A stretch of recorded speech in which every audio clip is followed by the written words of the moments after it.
Hey guys, hey, it's JC, whatever. It's our last show on this current run on OneSoccer, and it's been amazing. Honestly, so good. Thank you, OneSoccer. Thank you, everybody else. Hey, it's James and Dubs and Wonger and Jimmy and Craig Forrest. Let's dance this stuff out.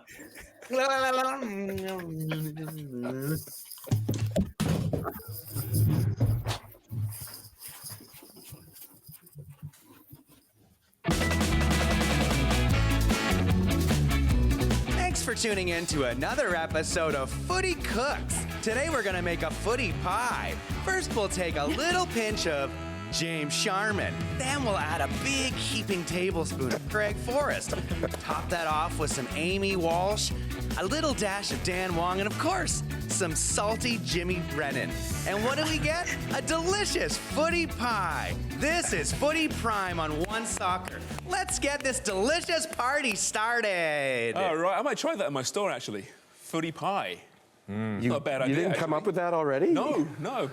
Although the chicken balti is inspired by the curry pies of English football. Right. In fairness. We know that, right? Yes. His cheap promotional bag, right? He just did his promo. Not bad, eh? Sharmansproper.ca. Check it out while you can. There will be no salty Jimmy today, though. Because today is all about a celebration of all things football. Nothing negative today. All right? No. It's our last show on this current run at OneSoccer. We're going to be happy, smiley faces. The backdrop, of course, is what a weekend it was for Canadian football. Sinky, respected, beloved, in Montreal, packed house, of course. Dubs on the call on OneSoccer. And then, of course, in Hamilton, the CPL Grand Final. What a finish to that. You guys are all there, which is why how do I say it nicely? A little worse for wear? Is that fair to say, boys? You seem to really enjoy yourselves this past weekend. I think now that we're on set, I think the energy's a little higher. We all high-fived virtually with Amy, but I think we're all in a better mood now than we were maybe 2.5 minutes ago. Are you saying we look rough? Yeah. Yeah. It's Monday. One has pinned something to that jacket. Just so everyone sees it, it's this? the Award of Excellence from the 70s and 80s, where you had to get six events. Yeah. Flexed arm hang was usually the hardest.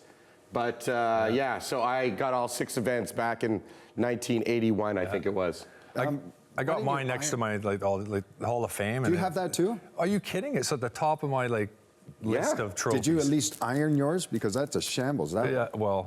And it's on with a safety pin. I dressed up for today. I saw this jean jacket. I thought, for Carrie Ryan, I'm wearing the plaid. Right, Amy?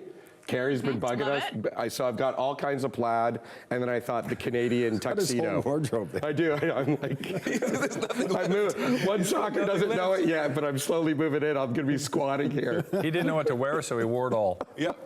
Apparently. It's like Shakin' Stevens. Wonger, it's emblematic of your checkered past. See? There's the pun. My checkered past. No one knows who Shakin' Stevens is, apart from me and you, I think. Who is Shaker Stevens? Shakin' Stevens was a pop star who played kind of rock and roll, 60s rock and roll in the 80s. Denim.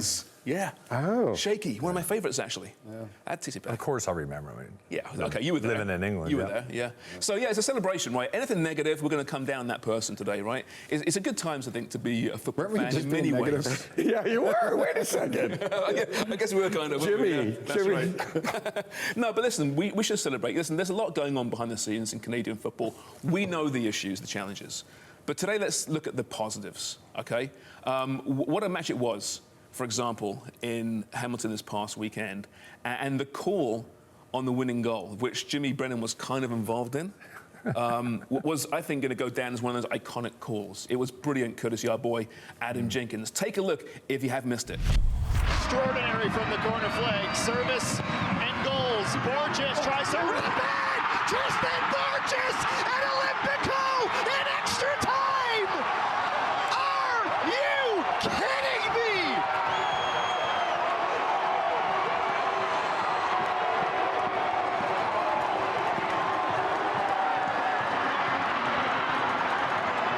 I've never seen that before in a championship final.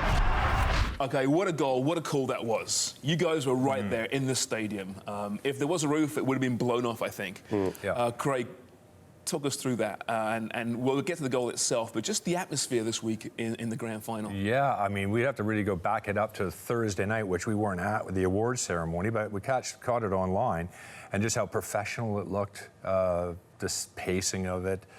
It was just really well done. OneSoccer and whoever organized it, we know Jess was part of it, organizing this event. It was really, really proper. It looked top notch.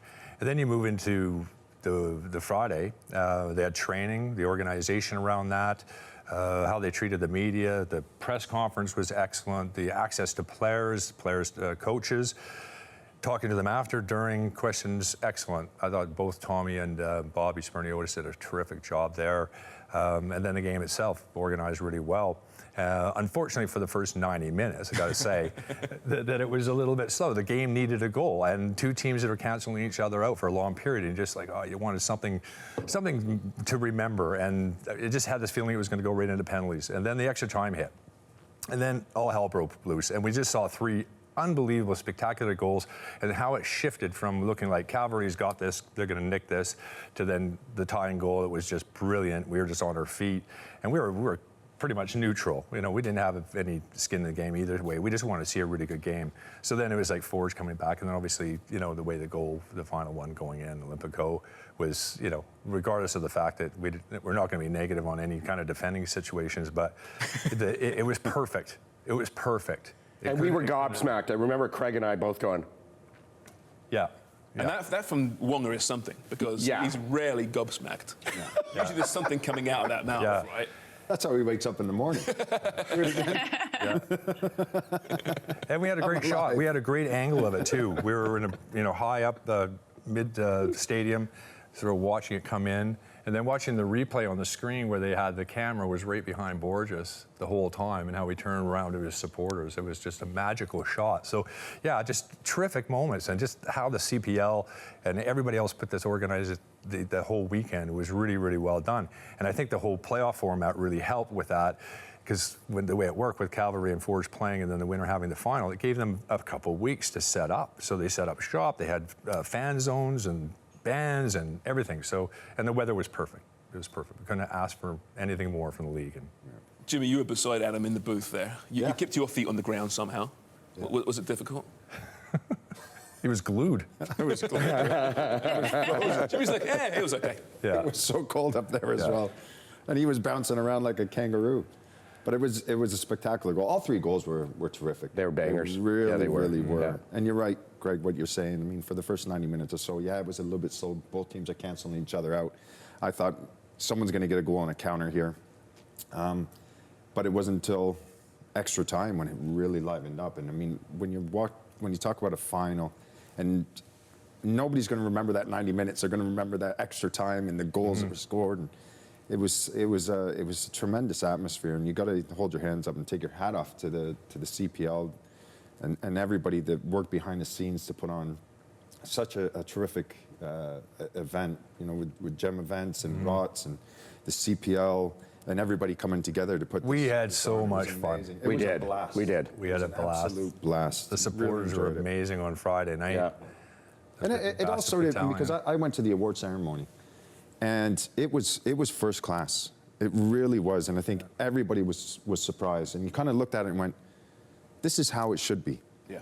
This is what a professional sports awards ceremony should look like." And it was bang on, just from Thursday onwards. Well, in fact, they started on Wednesday because they actually had a community outreach where they were playing with kids, and you know, they had all these events going on, and you know, the local community soccer clubs, and then all the way to the final, and then after it was the supporters in the end zone.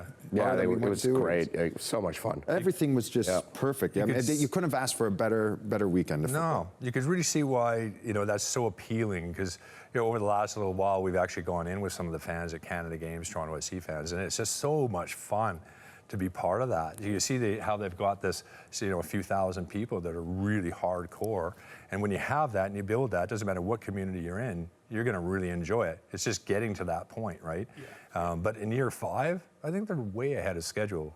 Plus a pandemic in between, which... Exactly. Yeah, well, worst time to start a league, right? But 19% increase in attendance this past season. Yeah. And like you mentioned, there's all that peripheral I stuff. thought it was 8%. Yeah. You blew that number, by the way. It's 19%. But we also had a very quite a few opportunities to have conversations with Mark Noonan, Glenn Johnson, Scott Mitchell, Derek Martin, Bob Young, the owner, Ian Allison. I think I kissed every single one of them. And it was great just to sit down and have conversations with them and looked at the trajectory of the league, where they want to go, what the vision is, how they're getting there. And it was actually quite refreshing when we sat down and had good conversations with them. Yeah, to really hear what's going on behind the scenes and how serious they're taking this and where they want to go. It's really impressive. You're seeing this football culture slowly build, right? From the bottom through. Dubs, you're in Montreal. You're covering the Canada game.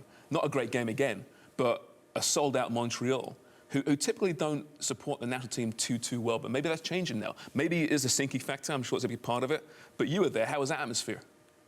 Yeah, well, before I get to that, I just want to talk about the CPL final and what Jimmy was saying about all the events starting on Wednesday. That's part of building that pomp and the circumstance and the footy culture surrounding the actual event, what's happening on pitch. And I was at my sister's house because I'd covered the game at Stade Saputo and gone home, and we had the Habs game on. And I put the CPL game on my phone, and I was watching that and paying attention to that. And they're like, "What are you doing? Why are you watching a soccer game? The Habs are on." And I was like, well, this is the CPL final. And it proved to be quite exciting. I got a few people over my shoulder watching that instead of the Habs. So I think that speaks to the support that footy's getting in this country. And I think we have to continue to build on that momentum. And that's part of these 4 home games in Canada that I think are the result of Christine Sinclair announcing her retirement. But it's also, Canada qualifies against those 2 critical games against Jamaica. They get their berth to Paris to defend their gold medal.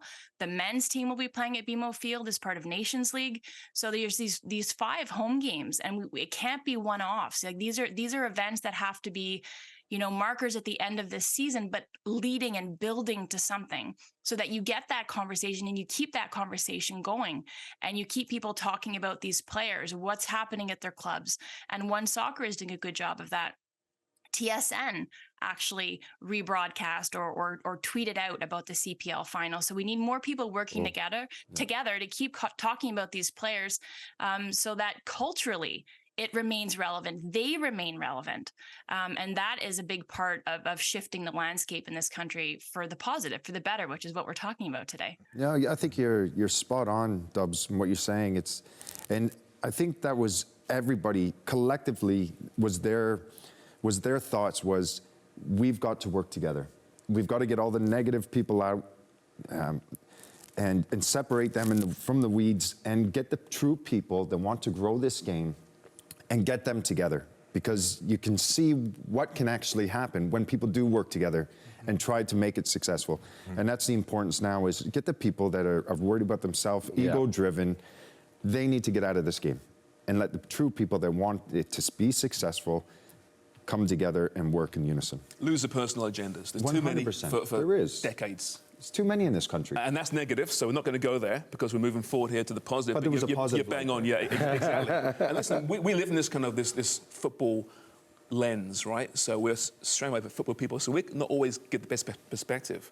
But on social media, we see it every week, Wonga. Yeah. People coming to us, talking to us about the game, why they love the game. And we put it out there last night. Some great comments. Yeah, last night, Sharms and the social media manager were talking, so they put out, we are celebrating football. Nothing negative allowed. We're going to discuss it all day. Please comment below on why you love the sport. So I think Dave DeCola's is a really good kind of barometer. It's for the people who you meet along the way. Teammates that turn into lifelong friends. Supporters that you can suffer and celebrate with. Supporters of other clubs that you can banter with. Even meeting the next generation who you can pass on the love and knowledge of the game. And that's kind of where we're heading. What we always want to bring up at Footy Prime is we are here to celebrate the game. We can be negative sometimes. More often. And I think we're realistic and fair. But overall, I think we're a positive group who want to grow the game in Canada. That's what one of our mandates are. That's why we got into it in the first place. We were like, yeah, let's try and fill a bit of a void. We're not supporting our players and our system in Canada. And that whole event on the weekend was all about, this is a Canada thing. This is us. This is ours, and this should be celebrated. And I thought they just did an excellent job. And I think all the people in Forge that were in Hamilton that were involved and came to it and experienced it will remember it for a long, long time. Yeah, and listen, football, obviously we're focusing on Canadian soccer, we get that, but it goes far beyond that, right? You guys both played in England. Dubs, you played in the States as well. When you look at your careers, is there one moment that stands out as the happiest you ever were on a football pitch, Dubs? Let's start with you. I think it would be between two moments. So the first is the easy one, and that's my first cap. And I know we're focusing on the positive, but the biggest moments, no, I'm going to just use it as a reference point. So the most memorable and joyful moments that I've had, it's because it's been in like a juxtaposition and contrasting that with something that's come before it that's been negative. And it's been my teammates rallying around me. It's been me having to dig deep and to overcome something. And so that first cap for me came in '98 against China. It was in Ottawa, and then we played at home in Montreal in front of my family, my friends, and alongside my sister, Cindy. So that made it especially meaningful, but it was the summer before I'd been cut from the national team, and that was the first time I'd been cut from a team in my entire life. And it was really humbling. I was embarrassed. I didn't want to play soccer, but the love of the game, 2 days later, after I had a good cry, I was ready to go again with a renewed interest in improving myself and really addressing things that I needed to get to. And I went to Nebraska. That shifted my focus. I was challenged in a new way. And I came back and I was a starter on that team. And then the second one was in 2008 at the Olympics in Beijing, where I wasn't a starter anymore. I had a peripheral role, but I was a leader on the team. And that's why I made that roster. And one of my favorite photos goes alongside that memory, where it was a cross from the left-hand side just outside the box to Melissa Tancredi with a diving header who scored against Sweden. We ended up losing that game, but it was enough to get us through to the quarterfinals. We eventually lost to the US, but that whole experience, to me, that just sort of personified it, that it was me up against something, and I managed to overcome an injury, managed to just make that roster when I'd been left out of the camp prior, but I'd found a way to make myself relevant, and that's one of my sort of strongest and best memories from my entire career. So that photo of that goal was even more important to you than the Yao Ming picture behind you? That's my favorite picture. Yeah, that's one of my favorites. No, it's because it goes back to Wonger's comment or reading out Dave DeCola's, because really when you boil it down, you take away those memories on the pitch and the things that marked you in your career. But it's the relationships that you forge and the bonds that you have with those teammates. And those are indelible. Like, no one can take that away from you. And you're down in the trenches with people for good and for bad. And the best advice I ever got in my career was from my college coach, John Walker. He said, Amy, never too high, never too low. And it's a cliche, but you're defined by the lowest of lows and the highest of highs. But the one constant are those relationships and the people who are there to support you. And it's your teammates. And you do a FaceTime with Yao Ming every second Thursday of every month, I think, right? It's the relationships you form. That's right. Yeah. That's right. In Mandarin as well. It's amazing, yeah. A multilinguist is our Dubs here. She's a superstar. She used contrast and juxtaposition all in one sentence. Yeah, you're showing off. What's the word that's coming at some point today? The annoying one? Not neophyte. What is it? Zeitgeist. Zeitgeist. Yeah, at some point that'll be popped up, I'm sure. Craig, do you remember your first cap, and who was the first person you told about it? Oh, well, I didn't know exactly whether I was going to play until about an hour before the game. Really? Yeah. It would have been against Chile in 1988. Yeah. But the Under-20 World Cup, it was before that. But the first time sort of standing with the full national team here in national anthem is pretty special. Actually, every time it is, right? But the happiest I think I was ever on the pitch was at the end of the Gold Cup when we beat Colombia. When that final whistle went, I don't think there was anything. It's hard to explain just exactly how that feels. There's nothing in your life that comes even close to it, to be honest with you. I mean, having a kid is different. There's the love side of things, but the actual ecstasy of that is unmatched. More than the Intertoto Cup? Yeah, well, the Intertoto Cup, I know West Ham fans, they miss that, since the Conference Cup came along. But yeah, that was so big, that tournament. There was 3 winners every year. That's right. It never made sense. Once again, another soccer trophy that never made sense to me. Yeah. But that Gold Cup, I mean, I think people actually mentioned on the post about the Gold Cup. It was, yeah. Jimmy, do you remember that moment when that trophy was lifted? Yeah, it was a blur. No, I remember it was a surreal moment, and I think partly due to the fact that, when you're a young Canadian and you're playing in that national team at the time, we didn't have the resources that everybody else had. We didn't have the luxuries. Yeah. We were a group of guys that just got our heads down. We were working class.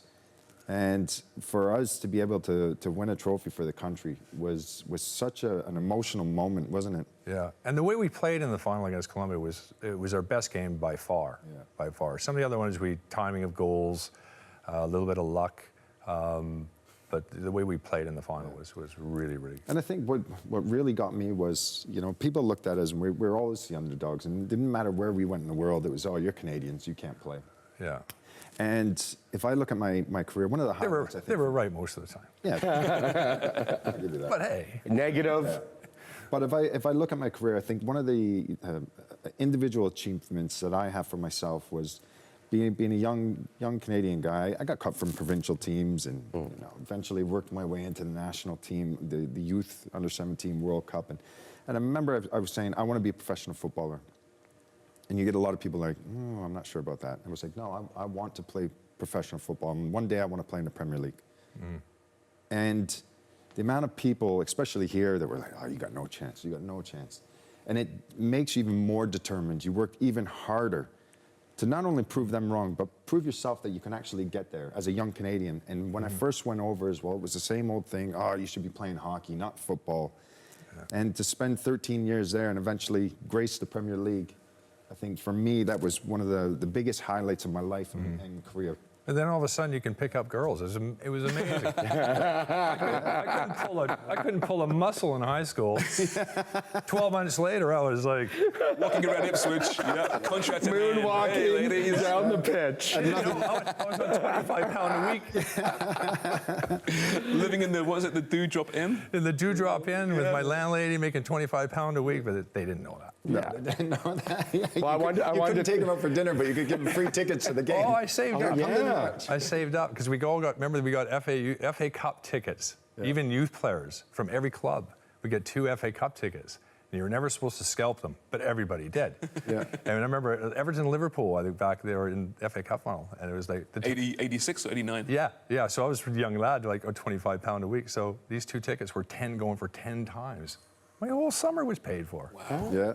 Yeah, I wanted to bring up, while Amy spoke about the Olympics and you guys both mentioned the Gold Cup, Sean Whitaker spoke on our Twitter and said it was a coordinated movement. Canadian national team triumphs, 2000 Gold Cup, and the Olympics, and Zidane. So, what you guys have done in your careers has resonated and brought new people into the fold, in this, what we want to build as a soccer nation. So Zidane, he's mentioning just as someone that just brought him joy. That's right. To watch. Yeah. We all have those players, don't we? I mean, Paul Gascoigne, for me, in the England shirt, just brought joy until, of course, what happened in 1990, of course. Steven Gerrard, Ian Rush, Bruce Grobbelaar was the guy for me, though. Right? A guy I just revered. And still, as a kid, watching him play, speaking of Cup finals, 86, when Rushy scored 2 goals, Bruce was amazing. And then getting to meet him in my later career and interview Bruce Grobbelaar a few times, get to know him a little bit. Wow, I don't know what other sport can provide that, Because when you're a kid, these are superheroes to you, right? They're like comic book heroes. Yeah. They're not human beings. So when you meet them for the first time, like, wow, amazing. Dubs, who was the one player that maybe brought you joy to watch as you learned about the game? Even maybe today, even? Well, what made me a Liverpool fan was Stevie G. I just adored Steven Gerrard. And actually, I've got 2 games that really marked me in my career. and motivated me and were constant sources of inspiration. So the first one was one as a Liverpool fan that was kind of bittersweet because we were on a bus with the national team and this horrific series of 3 international games that we played in Denmark. And then we drove overnight on a bus to, I think, Helsinki or to Oslo, and then overnight on a bus after we'd played Finland over to Stockholm in Sweden. So it was a nightmarish trip in terms of recovery and rest and results. But we were hearing the information about the 2005 Champions League final, that epic one with Liverpool winning. And when they were down very early on, we were getting, because Christine Sinclair is also a Liverpool fan, so was Rian Wilkinson. So we were on the bus and we were just desperate for information to come trickling in. And then we found out that huge swing of emotion, they ended up winning. So that was terrific and that marked me. But I'm a lifelong fan of Steven Gerrard and Liverpool.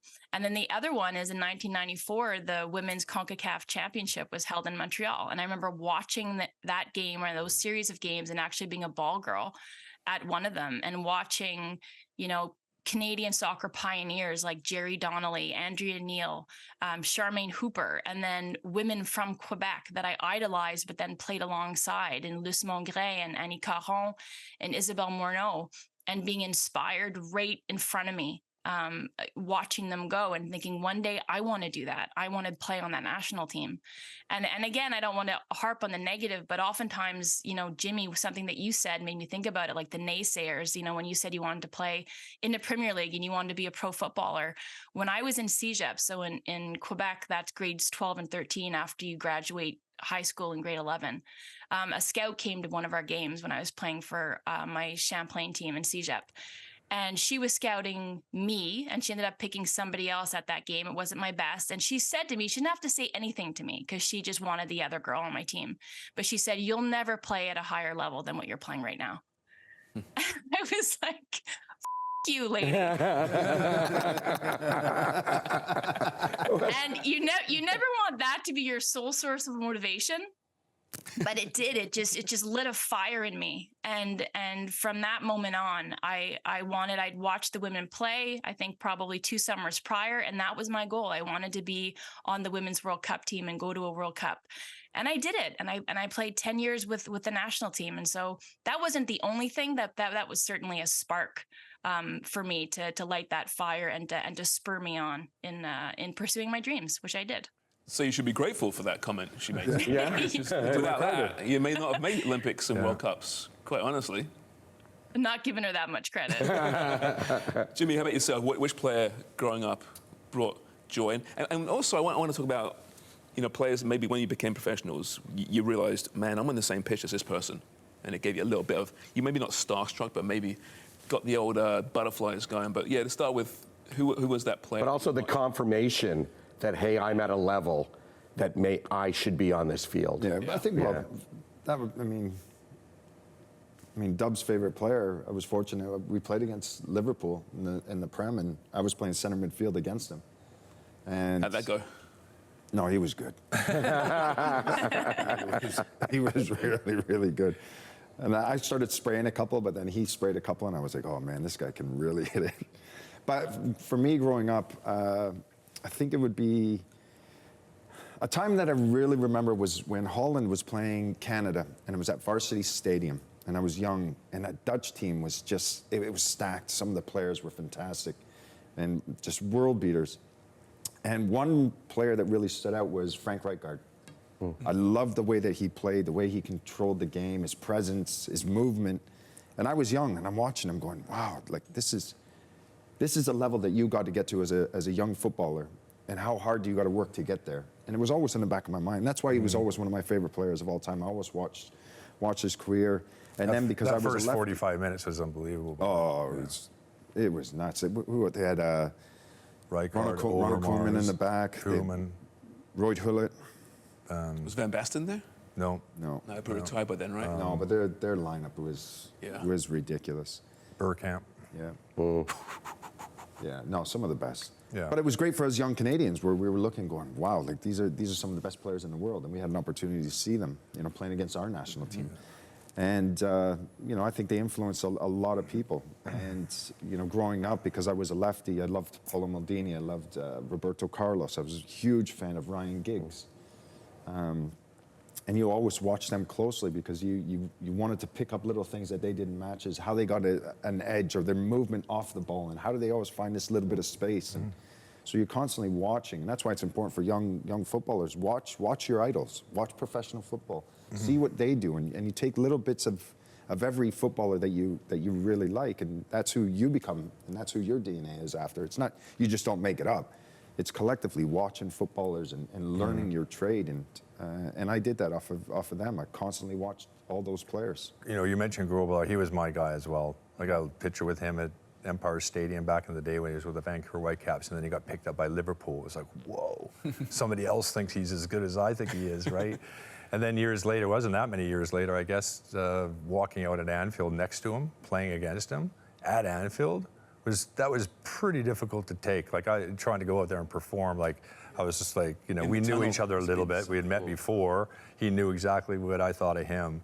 I just couldn't believe he's just so comfortable with it, looking at all these legends. Ian Rush was playing that day, and then running out toward the Kop and experiencing that for the first time when they're clapping at you, and they keep clapping. I'm like, wow, they're so friendly. They're friendly. So you clap them back, and then they just let you have it. You're There's like thousands of them. So you're jogging to the goal to start the game, and the Kop's there just applauding. The whole Kop, everybody's applauding you. And I didn't do anything for a second. I was running around the goal mouth, just trying to look as comfortable as I possibly could. And they just kept clapping, and I was like, and they're like, oh, you got to clap them back. And as soon as you clap them back, you're. You also told me earlier about Craigie. We want to see your bum. Tell us that story. Oh yeah, I just saw a football story.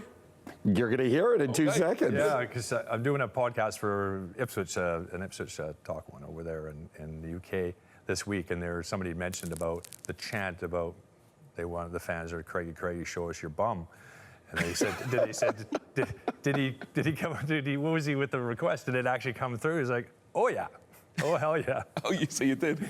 Yeah, I had like cycling shorts underneath, but of course I did. Nice bum. Where are you from? Exactly, chum. Yeah, actually back then it was it was a little. It was pert. I mean, we saw Wonga's. It's dropped a little bit over the years. We saw Wonga's bum to open the show today. Yes, who doesn't want to see Wonga's bum? Oh, I don't really want to see it, but I think everyone can see it on OneSoccer's opening. Might be clearing your shadow. It's Wonger trying to crack into the business. Yeah, OnlyFans. That's just the beginning of our OnlyFans content. It's coming. It's coming. But I mean, speaking of Wonga and even JC, you guys have really been introduced to football the last 4 years, right? And that's part of what's great about, I think, when you follow the game in this country, all the new fans who are, discovering the sport still, maybe through Canada's great World Cup performance, getting to the World Cup, maybe through, the MLS teams over the last number of years, maybe through Christian Sinclair. But you guys, I mean, 4 years ago, you could barely name a footballer, JC. Wow. And now you're experts. JC shared some information. JC had a radio show of English Premier Soccer, didn't you, JC, at Western? It was my it was actually on FM 96 in London, Ontario. It was my very first radio show that I wrote and did myself.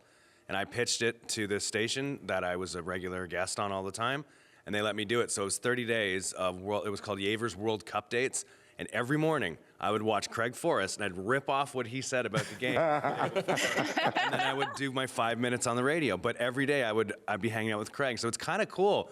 Well, it's very cool to me that, like, I'm now working with Craig Forrest when he was giving me my material way back in the day. And also, on a side note, James Sharman, when I was growing up, I used to watch your show, the Footy Prime. That really popular. It was so great. It couldn't have been that good. It couldn't have been that good. I want to see if you remember that thing you were on. Yeah. But I used to love that show there. What was it called? Yeah, but I liked that show so much that like 6 or 7 years ago, I pitched a ripoff of that show to a network, and it got a little bit of, they're like, oh, this sounds pretty cool. but and familiar. Still love it. Yeah, right? There was a guy on there. Super What was his name? memorable show. It was terrible. He was so green. He's never been on television. What? And one, I mean, you played sports. You love sports. I've not always soccer. followed the national team, and I always, from trying to get through into the World Cup qualifying. So, to be completely honest, I get my love of the game and my passion for the game from you guys. I cheer West Ham. I cheer Forest. I cheer the Canada women's national team, the men's national team, because I see how important they are to you. And so going back to Dave's great Twitter line, that the friendships that we've created, even in our group, and how we've supported each other along the way over the pandemic for the last 4 years. We're all, I'm buddies with Deech now. Danny Dicchio is in my, we go back and forth sometimes. So congrats, to Danny's team. Yeah, Sacramento Republic. Yeah, and so there's this level of support that I've never seen before. It's not like anything I've ever been part of. So anytime, and I guess the big thing for us is we want to break down the exclusivity of some of this stuff, especially on like English Premier League. A lot of these guys, you can't be part of you can't be a follower or a supporter unless you were born there and all that. You know what? I have 4 or 5 favorite teams, and it's based on you guys. Well, so, who's your number 1 team, though? Good question. I honestly, I've known him the longest, so it's probably West Ham, but I like Tottenham. I thought it was Brentford. It was Brentford. It's Brentford only because you can't do this. Well, this is what I can do. No, you can't. Yes. No, and you I'm said going to that was refer to your team. myself in the third person. Wonger can do this. Did he not say that was his team? Brentford is my 100%. team. Yeah, every week. And they won. 2-0 versus Chelsea. In 2-0. football, really, eventually you got to come to a decision. You can't be sitting. Okay, so what decision are you going to make next year when Ipswich is up? They're going to be promoted, and you have West Ham. What are you going to do? It's different when you play for them. And who are you going to cheer for next That's a year? valid point, though, right? You can have a little bit of a soft spot for both teams. Yeah. As I pure, agree. one-eyed, unadulterated fans, you Yeah. can have one. Okay, I will cheer for Brentford. Sorry, Bees. I am loyal to you right now. All right, there Are we you go. getting a tattoo? Yeah, exactly. They just beat Chelsea away. It did, yeah. Well, Dubs, I mean, let's be honest here. We can, complain about all what's wrong with the sport today, on and off the pitch, but quite honestly, it's never been better, right? The players are better, they're quicker, they're faster, they're stronger because of the technology. You can watch every game whenever you want to watch it, and on replays, all available to us. The stadiums are just incredible. The organisation is better than ever before, so I think we're in a real good spot. We can dwell on the negatives, sure we can. That's kind of human nature, I think. Also human fandom as well. But we're in a pretty good spot, aren't we? Yeah, I think that we are. And going back to what Wonger was saying, I think Wonger, pick a team. Like, you got to choose now. Like, quit it. You can't just jump around. But the gatekeeping, as it pertains to being a true fan or, being somebody who was there at the beginning and not welcoming other people in, that's got to stop. If we want the sport to grow, it's part of the media, it's part of the broadcasting, it's part of the fandom. It has to be inclusive. It has to be welcoming, because I think everyone needs to be in this together if it's truly going to grow. And so going back to your first question, Sharms, to me, and I shifted gears a little bit, but seeing Stade Saputo packed, lots of Brazilian fans as well, but overwhelmingly Canadian, which is, I think, what we can do now, no matter where we are in Canada having a home game. There are people who are at that game or at those games that are not there to watch MLS, are not there to watch CPL. So it's a chance to really get into a different realm, a different sphere of your fans, and it's not just families, because that's not just fans now of the women's game. It's across the spectrum, but it's about making it open no matter what sort of niche you've been in, and make it open-handed and welcome everybody in. And that's how this sport's really going to grow. So that's a chance for them then to springboard into these next games. So Halifax is sold out, and then the games out at Langley, and then at BC Place, those are also going to be sold out. And it's how do we continue to build on that, and stop the gatekeeping, stop all the negative stuff, and just keep building towards 2026, because it's coming. It can be a truly spectacular event that Canada can really be proud of, like they were in 2015. But unfortunately, after 2015, everything just sort of died. And so we have to make sure that we keep this positive momentum going. It's a great point. And I think that's why in North America we're actually having an advantage over perhaps European football. And that, okay, European football is, in South American too, it's the home of the game, the hardcore fan groups, right? And you go to a game there, it's a fantastic experience, nothing like really we have over here. But there's an edge to it as well. It can get nasty. I think in North American sports, you have that fandom, that veracity of love for their teams, but it lacks that edge, which I don't think is a bad thing. Civilized, you mean? A little bit civilized. A little bit, right? Yeah. There's a difference, complete difference going to sporting events in North America. You don't need rock throwing at buses. You don't need any of that. That's ridiculous. But I've said this before. We go in North America to be entertained, and they sit there and they wait for a screen to tell them to cheer, and they have cheerleaders, and you go get beer, and you kind of watch the game, and you sit. And then you have football over there where people will bring all the nasty stuff. They'll bring their relationships, if that's going forward. They'll bring their work with them. They'll bring who they hate on the field, the hate against the other team. Yeah. They bring in everything to the game. Yeah. And they want to be entertained at the same time. So well, that's why you showed your bum. Well, that's right. And that's why I like Bruce Gobelar so much. Bruce Gobelar was a bit of an entertainer. Flamboyant, right? Yeah. Very flamboyant. But you got to remember too, though, when you look at Europe and South America, right? It's football. Our sport it's a working class sport, right? And people work all week, and Saturday at 3 o'clock, that's their release. That's their release to get out there, have a couple of pints, and get everything, all their worries, put them away, and just sing and chant, let everything out. And that's a difference. Completely is a difference. And whereas over here, you're right. Like we go down, it's a big show, fireworks, all this going on, and it's completely different. They take it very seriously. Like, yeah, too seriously. If the Toronto Maple Leafs is as popular as they haven't won for 57,000 years, but they still go out in Toronto. And you just got a wry grin out of Amy. And everybody wants to get your autograph. Well, when you're a football player, you don't go out because you might get a few autographs, but then there'll be 10 people asking, why are you asking for his autograph? Because he lost today. Yeah. And what are you doing out? You should be at home. Like it's can be nasty. It's not a very comfortable situation. That's why we said it before in the podcast, when you do see the occasional issue in the stands, a Canadian soccer match, and these plastic hard men causing problems, like piss off. Yeah. You're not welcome. We don't want you. That's not cool. That's not football. That's not sport. So that's negative, sorry. Yeah. Back to the positive. So Dubs, what is the next stage, though? Like for growth in this country, we've come a long way. We know what's happening. Don't try and pivot to negative, because I know the easy answer here as far as what's happening behind the scenes on the national level. But how do we take this game to the next level in Canada? Easy question, right? Yeah, super easy. I'm glad you threw that to me first. Yeah, well, I mean, going back to what I was saying about Stade Saputo and people being there to see Christine Sinclair, but I think they would have been there to support the women's national team anyway. I think that there's a hunger, there's an appetite to see high-level footy, high-level sports, but women's sports. So we're seeing with the PWHL. It's coming in 2025 with Project 8. So then we'll have 2 domestic pro leagues for football in our nation, a chance to see players on a regular basis, a chance to cheer them on, to get to know them. And that's been an issue in women's sport. And I think to go back to Christine Sinclair, a reason why she played and toiled for 23 years, one of the best to ever play the game, and relatively unheralded, because she doesn't really have a place to hold her up so that she gets that worldwide recognition that she so desperately needed and deserved. And maybe, you know, we were talking about a couple pods ago, if she'd been born 10 years later, then this would be a non-issue, because she would have been in leagues with the spotlight on her, and she would have received Ballon d'Ors. You know, she would have had all those accolades and those awards. So I think now it's a chance for, obviously she's left a tremendous legacy for sport in this country, but obviously for soccer as well.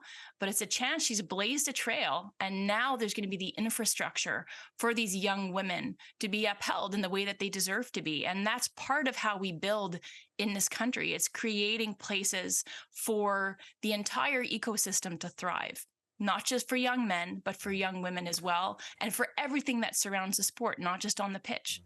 One of the biggest things for the modern athletes too, and for superstars especially, is to make yourself accessible. And unfortunately, Christine did not make herself accessible. She's uncomfortable with it. But if you're looking for somebody to make it accessible and use that person to help elevate the game, unfortunately, that wasn't her comfort zone. Really wasn't. And it's too bad, really, from that standpoint, because, hey, Footy Prime, we would love to have her on. We'd like to have her on every week and talk about her career, talk about everything. She will not come on. She will not come on. Alfonso But Davies I don't want to be negative isn't about exactly out there either right now, is he? Oh, those guys, they all want to do their own thing. They got 15, 20 million followers, blah, Is blah, he, blah. is he going on the negative route, though? Yeah, pulling him I back could or see what? that. Yeah, I think we should reel you back. You made valid points, though. Yeah. Very valid You points. got to. Yeah, but I mean, listen, 2025, Project 8, 2026, a World Cup on home soil. There's some big years coming up. CPL is going to expand as well, at some point as well. There's hopefully some good news coming in the next few weeks or months from head office there. So we're in a good spot. We really are, which makes me kind of a bit concerned to go now to right or wrong. Oh, God. Because, usually the answers are actually wrong. It's that we get time to presented play here. Sports Television's #1 game show, Right or Wrong. The game where we pit our panel of guests or hosts or whatever you call them against one another in a pit where they go at each other like spider monkeys. Spider monkeys. So every correct answer is 50 points. Every passed on answer is 25 points. They will be either pop culture related, which is Wonger's specialty, or soccer You related. guys realize I never get the pop culture stuff wrong, right? No, so far it's been just good. soccer across Do sports. spider monkeys fight? Yeah. Yeah, I've seen spider monkeys fight. If you put them in a cage. yeah. You get an extra 100 points if the question is actually wrong to start with. Oh, okay, and you can call them out on it. First question, Sharms. Jeff Cole, JC, our VO champ, has been the voice of 2 high-profile TV shows. Name them. Say yes to the dress. Yes. And I always get this wrong. Border Patrol. No. Border security. Thank you. Half points. Half points. Give us a little. Say yes to the dress, I got a though. half point. No, you don't. I beat him. It's not your It's turn. my turn next. Oh. JC, Yes, dear. give us a little border security and then say yes to the dress, please. Dan Wong thinks he could get a laugh out of some cheap jokes. He is dead wrong. That was say yes to the dress. That's amazing. Okay, question 2, Jimmy. Sadly, Matthew Perry of Friends fame passed away. What was the name of the coffee shop named closely to a New York City? Central Perk? Ding, ding, ding, Yes. ding, ding, ding. Well done. I didn't know you were going to do that I one. wouldn't take him as a Friends fan. Are you a Friends fan? You are, aren't There's a you? lot you don't know about me. There is. you a Chandler Bing guy? Unfortunately. Hold on, here's I like something. Ross maybe. What's that? There's 6 of You was us. funny. Yeah. Oh, there is 6 of And us. there's 6 One long friends. face, David. You're right. Who's who in Friends? We mean who's it? There's 6 of us. Oh, that's a good question. I think I'd be Phoebe. Yeah, definitely. Yeah. Yes. Smelly cat. Smelly cat. And Jimmy's Joey. Jimmy's Joey. Yeah, that's all right. Yeah, totally. Who's Amy's Monica. Amy, you're I'm Monica. Monica? Yeah. No, she's what's a Monica. Gunther, the one that served the teas in the coffee shop. I don't Rachel? No, No. Oh, Gunther. Gunther. Serving coffee. We already, Hilarious. Amy, we already used this answer, so we didn't know we were going to be talking about it, but Danny Dicchio, former TFC player and coach, is now coaching where and for what team? Just said that. I know, but it's part Yeah, of. Sacramento. And what's the last name of their team? What's Oh, their? like they're Oh, It's you need the full. Craig. You're Sacramento United. No. Republic. Points for Craig. Half points? Do I get half points? No, I needed point. Sacramento Come on. Republic. Okay, half point. Oh, Yes. Half points Man, for you're- each. I'm being nice. you are being nice today. Ooh, that's a good one. Craig, what team sits 5th, unsurprisingly, to the Footy Prime crew Surprised by this. in the Premier League standings at the moment of this recording? What team sits 5th? Newcastle. Nope. Villa. Villa. And the reason why I say unsurprisingly, at the beginning of our preview of the PL on our podcast, I think you guys all said Villa will be Dark horse. The dark horse. Yeah, we And Dark they're- horse for European spots. For Europe. You were afraid, but they're in Yes, 5th. not That's to why I win brought it the in. league. It's been, tell you what, Unai Emery, maybe the most underrated manager in football right now. What he's done since he came to the Prem, I think they're the 3rd best record in England. Okay. Do I get points for that? I don't know, but I like No. I like how 0 it created points, James conversation. Sharman. What are you getting points for? You get points. Points for what? Okay, Sharms, what is Dan Wong's middle name? Bruce. Bruce is correct. Bruce. I don't know. That's a good question Does because he look like a Bruce? Well, Okay, Jimmy. Do you know it? What's my middle he's name, not Dan Jimmy? either. Joseph. It is Joseph. You're very you listen. You cheated. You must have looked at his No. spreadsheet. That's ironic because it's also the name of Jimmy's sty. No, that's Tony. Tony the Tiger. What do you call a man with no shins? What? Tony. What do you call a man without any arms or legs? Floating in the Oh, ocean. that's just wrong. What? Bob. Yeah, I know Bob. So stupid. Well, that was pretty funny too. Oh, but that one's fine. Amy. No Amy, Canada's men's national team is booked to play what country in November at BMO? Jamaica. You're well done. You know you're I'm Canadian. well done. Thank you. I'm You cooked are to well perfection. done. You're well done. Hold on, you skipped Jimmy. You Oh shoot, Jimmy. Oh, now I No, got Jimmy got Joseph. Jamaica. Oh, no, he got Jimmy. No, you don't Jamaica. get it. No, you get this one. No. This former Canada's men's national player. I'm sorry, what? This, Easy for you to say. it's been a long weekend. This former Can men's national team player and friend of the show is celebrating their birthday today, October 30th. He's been on Footy Prime twice. Name him. And he played for the national team? Yes. And we've had him on the show. Oh, Yeah. yeah. Pesci. No. Amy? Jonathan Osorio. No. Ian Hume. Ian Hume. I was gonna say It's Humie's birthday today. By the way, so- on Twitter today, because he JC. played a number of seasons in India. in India, and that's there's right. incredible highlight reel, some of his goals, some Yep. proper goals Hume scored in that league. Right. And I should mention, we had, I was in a OneSoccer show a couple of years ago now, Yeah. Hume on, talking about the Indian Premier League. Yeah. And it got out to India, and the numbers for that show online were just astronomical. So Indian Yeah, Premier India, League, India, Indian Premier India. League. We're going to be talking about you nonstop on yeah. Footy Prime going forward. And also the Chinese Super League. Okay, guys. Oh, Chinese Super League. That covers about 3 billion people. There you go. Pandering. We're pandering. We are. Pandering. We are. Name a forget team in the both Estonian leagues. Okay, guys. Final question. Jason's got something to say. Shenzhen. Oh, sorry, JC. Go Say, ahead. don't forget about the Estonian League. Oh, sorry, Oh, that's yes, right.